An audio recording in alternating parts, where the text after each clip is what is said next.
Assalamualaikum warahmatullahi wabarakatuh, teman-teman. Selamat pagi ya.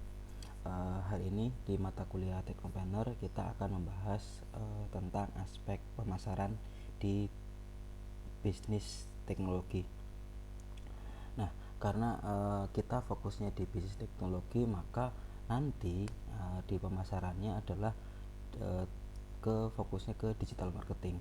Tetapi tidak bisa memungkinkan juga di pemasarannya kita juga butuh untuk tradisional atau konvensional marketing, karena dua-duanya juga harus jalan. Tetapi fokus utamanya adalah kita ke digital marketing, seperti itu. Karena kita bisnisnya teknologi, maka untuk pemasarannya juga kita menggunakan digital juga dengan teknologi juga. Tetap tradisional kemudian atau konvensional marketing tetap sangat dibutuhkan, karena apa, customer kita tidak semuanya itu menjangkau ke digital marketingnya. Jadi konvensional marketing kita tetap pakai nanti. Nah, saya akan menjelaskan bagaimana sih sebenarnya perpindahan dari tradisional ke digital, agar nanti teman-teman bisa membedakan perbedaan dari konvensional ke digital marketing gitu. Nanti diarahkannya tetap semuanya, tapi fokusnya nanti ke digital marketing gitu. Nah, terjadi pergeseran dalam konsumen sampai pada akhirnya membeli di era digital saat ini. Jadi bagaimana pergeseran perjalanan konsumen gitu ya, yang akhirnya si konsumen itu mengambil keputusan untuk membeli di era digital. Nah, ini dulu pergeserannya, kalau dulu itu masih koran gitu ya, sekarang sudah online, kayak kompas.com, detik.com, Tribun News itu hampir menjuarai search engine di Google gitu ya. Kata kunci apapun sekarang news itu juga udah masuk. Kata kunci resep, kata kunci apa itu sudah disikat sama Tribun News. Itu hampir 46 uh, surat kabar elektronik gitu ya. Kemudian online banners ya, flyer, kalau dulu brosur flyer gitu ya, sekarang masih ada, tetapi sekarang lebih banyak ke online banner, Google Ad, Facebook Ad dan sebagainya, Instagram Ad gitu ya. Itu banyak sekali. Kemudian kalau dulu radio gitu ya, masih ada radio, sekarang masih gitu ya, podcast gitu ya. Kalau dulu itu masih di radio, ngobrol-ngobrol di radio gitu ya, tapi sekarang sudah bergeser ke Spotify gitu ya, ngobrol-ngobrol Spotify, mungkin ada YouTube dan sebagainya. Nah, itu YouTube, TV bergeser ke YouTube gitu ya. Ya, tetapi kembali lagi bahwa masih banyak orang Indonesia yang masih menonton TV gitu. Jadi artinya apa?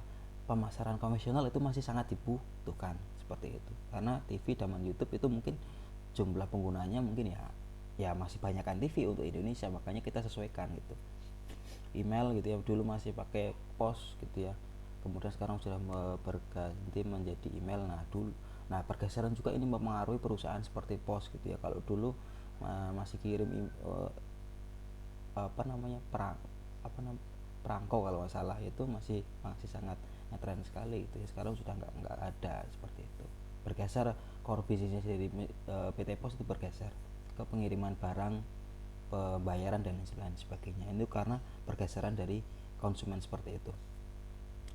Nah, selanjutnya adalah perbedaannya yang mendasar apa sih sebenarnya antara tradisional dan digital gitu ya. Yang pertama jelas efektivitas biaya, kemudian efisiensi biaya. Televisi itu mulai bergeser oleh media streaming ya. Otomatis untuk media streaming efisiensi biayanya adalah dari sisi customer juga lebih mudah gitu ya. Dari sisi customer lebih mudah gitu ya. Aksesnya nggak perlu beli TV gitu ya, hanya beli handphone mungkin dan paket internet gitu, nggak perlu. Kalau dulu kan TV ada sesuatu yang sangat-sangat apa namanya sangat-sangat mewah sekali kalau dulu seperti itu. Termasuk untuk pertelevisian juga nggak perlu tuh bikin pemancar dan lain sebagainya, karena sekarang sudah ada YouTube, sudah ada Facebook ya, bisa live streaming gitu ya. Radio sudah bergeser ke podcast, kemudian flyer, nah itu dan brosur cenderung di APK aja. Teman-teman di pinggir jalan itu kan dikasih brosur juga kayaknya lebih banyak dibuangnya gitu ya. Penjualan media cetak sudah menurun drastis ya. Perbedaannya adalah efektivitas biaya dan efisiensi biaya. Jadi lebih murah di sisi advertisernya ya, pengiklannya, dan dari sisi murah juga orang yang mengaksesnya. Efektivitas biaya, efisiensi biaya lebih, kalau efektivitasnya itu lebih tepat sasaran gitu ya. Biayanya juga efisiensi lebih tepat sasaran juga. Nah, jadi gini, perbedaannya yang paling mendasar adalah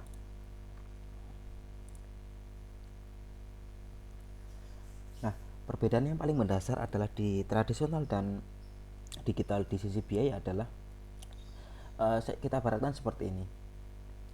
Orang orang contoh sales motor gitu ya. Sales motor ada yang berkeliling di jalan kemudian mereka nyebar brosur 1000 brosur disebar semuanya. Nah, eh, budgetnya itu ya untuk 1000 brosur itu berapa sih dicetak jadi sekian gitu ya. Yang diharapkan orang melihat brosur kemudian dia akan melakukan kontak dulu. Oh sorry, dia dapat brosur kemudian dia akan tertarik dulu, tertarik dengan brosurnya, dengan isi kontennya dulu, isi brosur tersebut. Kemudian selanjutnya dia akan tertarik untuk mengontak. Kalau tertarik dia akan mengontak, kalau tidak maka brosurnya akan dibuang. Kalau tertarik dia akan mengontak, kalau tidak terbuang akan dibuang, seperti itu. Nah, itu kan perjalanannya seperti itu perbedaannya.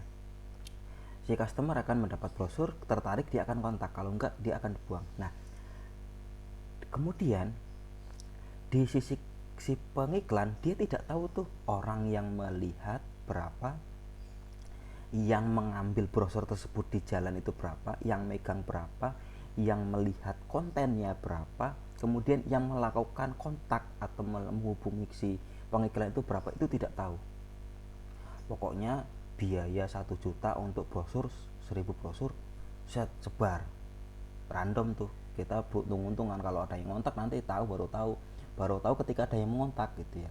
Jadi si pengiklan itu baru tahu ketika ada yang mengontak kita, tetapi dia tidak tahu apakah si dari 1000 brosur itu mana yang brosur yang akhirnya dapat di tangan konsumen, calon konsumen, kemudian konsumen itu melihatnya. Itu tidak bisa dihitung biayanya. Nah, berbeda dengan digital marketing.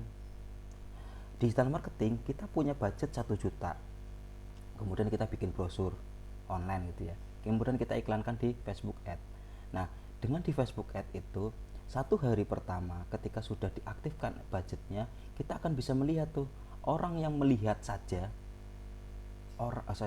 orang yang akhirnya melihat mendapatkan iklannya kita, itu udah kedetek tuh orang yang kemudian ketika mendapatkan iklan melihat iklannya kita, udah kedetek lagi. Kemudian orang yang melihat iklan kita, melihat konten kita, kemudian dia memutuskan untuk membeli atau mengontak dulu, itu juga kedetek. Kontak kemudian udah kedetek. Nah, kalau di digital marketing ketika budget berjalan 5 hari 2 hari itu bisa dievaluasi tuh, ini kenapa iklannya cuma hanya mereka melihat saja, sudah tersampaikan dan melihat tapi tidak mengambil keputusan untuk mengontak, berarti ada yang salah. Oke, stop dulu iklannya, berarti ada yang salah dengan budget, ada yang salah dengan konten iklannya, makanya kita stop, kita evaluasi lagi dalam waktu 2 hari. Nah, beda dengan konvensional marketing tadi, 1000 dibagi, maka kita nunggu tuh bisa seminggu, bisa sebulan, tetapi uang udah 1 juta udah keluar. Hasilnya ya nanti gitu, baru seminggu atau mungkin baru sebulan, baru 2 bulan, baru kemudian dia ngontak karena mungkin baru ada uang. Nah, kalau di digital marketing kita bisa dievaluasi tiap hari, mungkin selalu tiap hari. Saya juga selalu ke digital marketing selalu evaluasi tiap hari. Ini yang melihat banyak tetapi yang mengambil keputusan untuk mengontak itu sedikit sekali, maka saya stop dulu budgetnya. Jadi 1 juta itu sangat efektif sekali dan efisien, beda dengan konvensional marketing yang 1 juta kita sebar dulu tuh, hasilnya nanti gitu ya. Apakah itu berhasil atau tidak, nanti kita nggak bisa ngukur seperti itu. Nah, itu bedanya itu. uh, yang paling mendasar adalah digital marketing itu bisa terukur, sangat terukur. Kalau konvensional marketing itu bukan tidak bisa terukur tapi sangat susah untuk terukur. Fokusnya ke situ. Lebih disimpulkan lagi adalah konvensional marketing tidak bisa diukur atau susah diukur, digital marketing itu sangat mudah diukur. Seperti itu teman-teman, semoga bisa dipahami. Nah, ini kalau pemasaran, corong pemasaran digital. Selanjutnya kita akan membahas corong pemasaran digital. Pada corong pemasaran digital itu seperti itu, corongnya ke bawah. Perlu dicatat teman-teman bahwa semua kegiatan digital marketing atau konvensional marketing itu selalu pertahapannya ada 1 2 3 4 5 selalu. Cuma perbedaannya nanti corongnya nanti saya jelaskan. Kita fokus ke corong pemasaran digital. Nah, selalu 4 atau 5: awareness, interest, desire, kemudian decision, kemudian retention. Retention itu nanti saya jelaskan. Nah, kalau dulu iklan yang dulu itu selalu awareness dulu. Awareness itu pengenalan dulu agar orang paham dengan brandnya kita atau produknya kita. Kemudian ketika sudah orang paham gitu ya, sudah paham dengan brandnya kita, maka selanjutnya ada 2 tahapan tuh, interest, biar orang tertarik itu seperti apa. Oke, yang pertama adalah awareness. Iklannya awareness dulu tuh, penjelasan dulu, dibagi dulu penjelasannya tentang iklannya kita. Nah, kalau mereka sudah paham dengan produknya kita, kemudian dibikin tertarik tuh, mungkin di kontennya lebih menarik lagi gitu ya, agar orang tertarik. Kemudian setelah orang tertarik, kemudian kita beri iklan lagi, membandingkan dengan kompetitor, desire, dibandingkan kelebihannya kita apa dan lain sebagainya. Nah, baru kemudian kita iklan selanjutnya adalah decision, pengambil keputusan. Mungkin contohnya diskon 50%, beli 1 gratis 1 dan lain sebagainya, itu contoh iklan decision. Artinya iklan yang berikutnya adalah iklan yang untuk menarik orang untuk mengambil keputusan. Kemudian retention. Retention itu ya ke customer relationship, biar orang kembali lagi ke kita gitu. Itu retention. Itu prosesnya seperti itu, selalu satu-satu dulu. Awareness dulu, awareness sudah paham dengan brand kita, kemudian dibikin tertarik dengan brand kita gitu ya.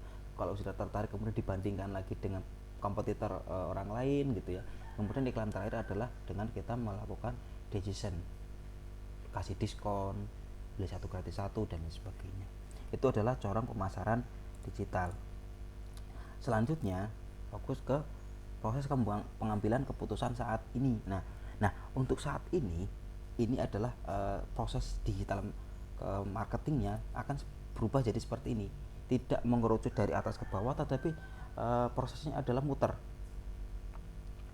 Awareness, interest, desire, action. Jadi bisa jadi orang ketika melakukan ambil keputusan, bisa jadi langsung action. Karena apa? Karena dia udah paham dengan produknya, bisa langsung tertarik, bisa interest kemudian action. Atau awareness dulu, prosesnya juga sama, ada yang awareness dulu, interest, action, kemudian desire, atau awareness, desire, kemudian action. Itu tahapannya jadi semutar seperti itu. Artinya apa? Di dunia digital marketing maka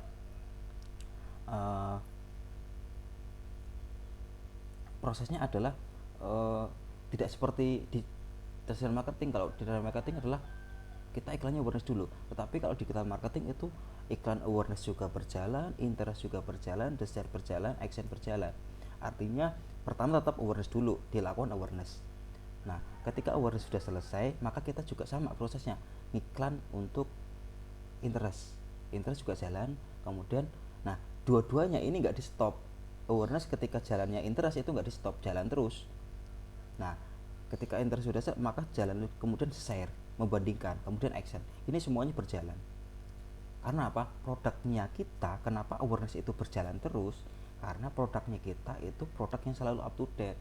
Maka orang juga butuh tahu tuh tentang update dari produknya kita. Itu adalah produk teknologi, fitur dan lain sebagainya.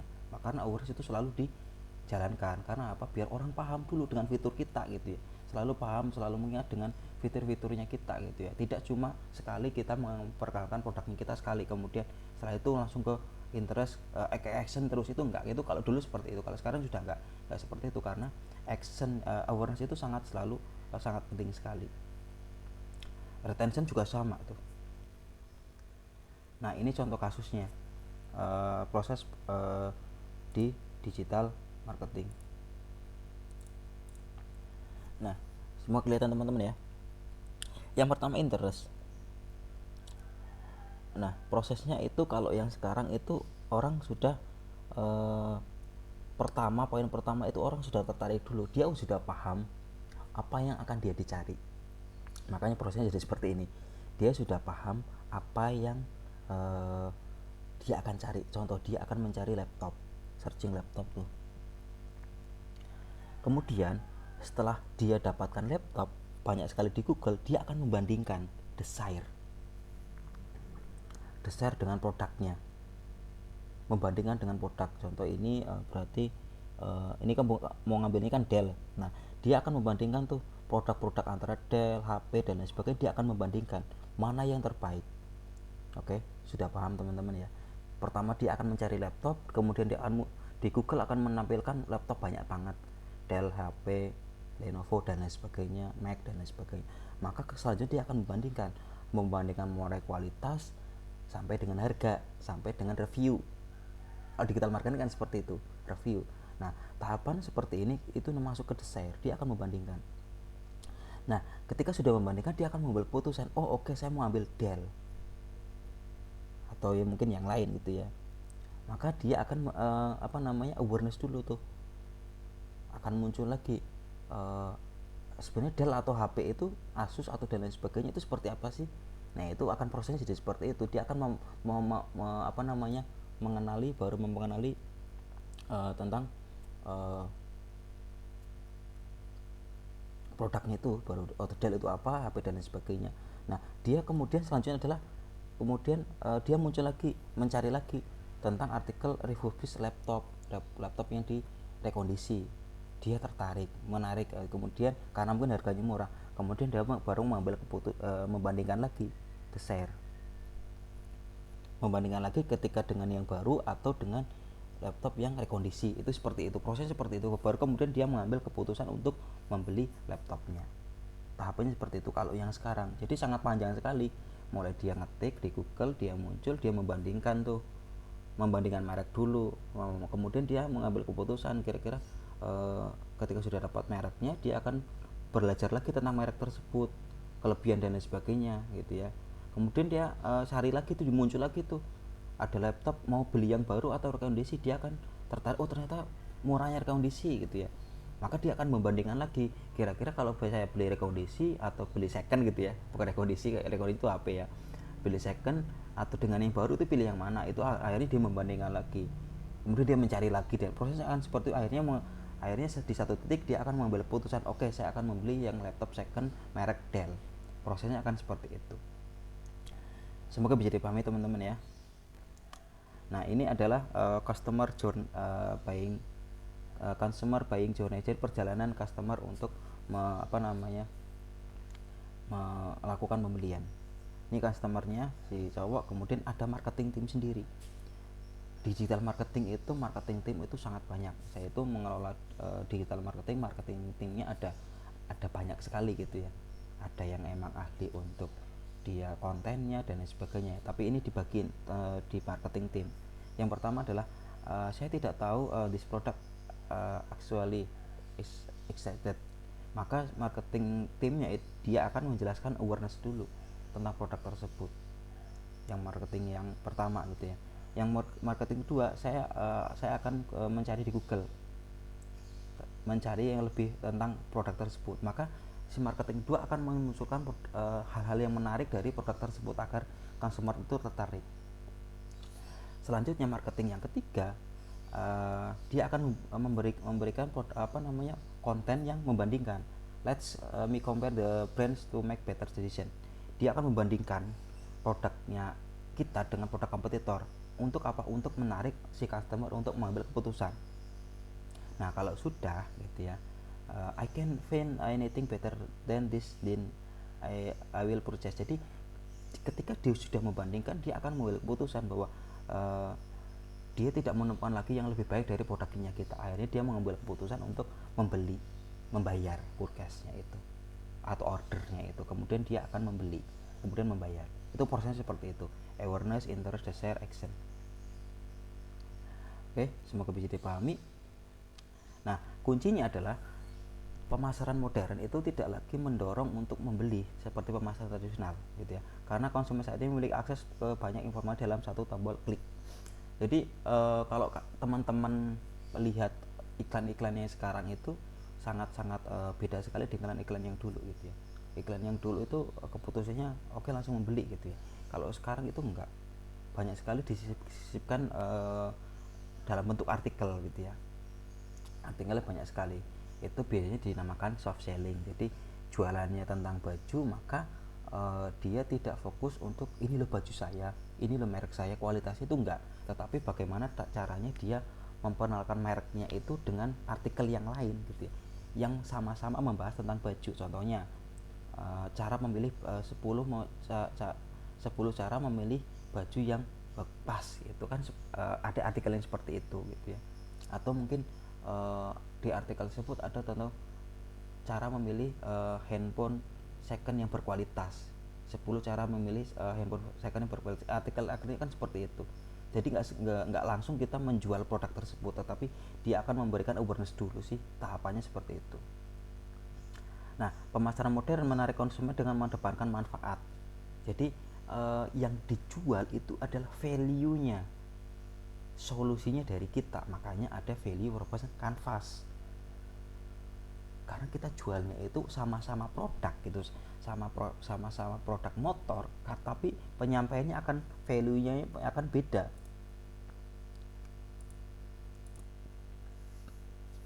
Atau mungkin produk yang lain deh, cara menyampaikannya akan beda walaupun produknya sama. Yang disampaikan adalah manfaat dari produknya kita, solusi yang kita berikan ke konsumen, itu adalah yang dijual seperti itu. Walaupun nanti tetap ada call to action yang diskon dan lain sebagainya itu di ending gitu ya, tetapi yang selalu disampaikan ke customer itu adalah manfaat dari ketika kamu membeli produknya saya, seperti itu. Oke, selanjutnya adalah pahami perilaku pembelian pelanggan. Jadi kata kunci digital marketing adalah kita memahami perilaku tuh. Sebelum kita melakukan periklanan itu kita memahami perilaku dulu si pelanggan. Itu semua datanya ada di online. Kalau mau menerbitkan untuk Facebook Ads itu semua datanya sudah ada, minatnya apa, umurnya berapa, perilakunya seperti apa, itu akan semuanya ada di Facebook Ads atau Google Ads ketika kita mengiklan pertama kali.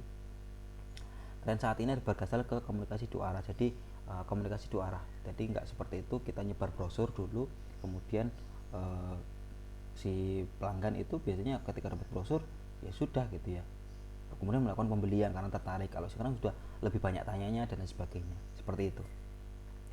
Oke teman-teman, cukup sepertinya untuk saat ini. Semoga bisa dipahami tentang aspek pemasaran di digital marketing. Nah, ini adalah di mata kuliah digital marketing adalah mata kuliah pembuka. Artinya apa namanya? Saya sampaikan di awal di seperti ini karena ada hubungannya, ada keterkaitannya antara teknopreneur dengan digital marketing. Nanti teman-teman kalau sudah masuk ke mata kuliah digital marketing, kita bahas lebih detail lagi tentang aspek pemasaran yang lebih detail tentang digital marketing sampai ke teknis. Oke, cukup sekian. Terima kasih. Mohon maaf kalau ada yang kurang berkenan dan lain sebagainya. Terima kasih. Kalau ada pertanyaan bisa japri ke saya atau bisa ke di kolom komentar. Minggu depan kita akan meeting lagi, bahas yang kemarin aspek legal. Kalau ada pertanyaan ada beberapa pertanyaan di grup, saya akan jawab nanti besok di meeting biar lebih enak gitu ya. Kalau lewat chat itu kan atau lewat komen itu kayak kurang puas sih gitu ya. Minggu depan kita akan bahas tentang aspek ini meet gitu ya. Kemudian kita bahas tentang UAS. Baik, terima kasih. Assalamualaikum warahmatullahi wabarakatuh.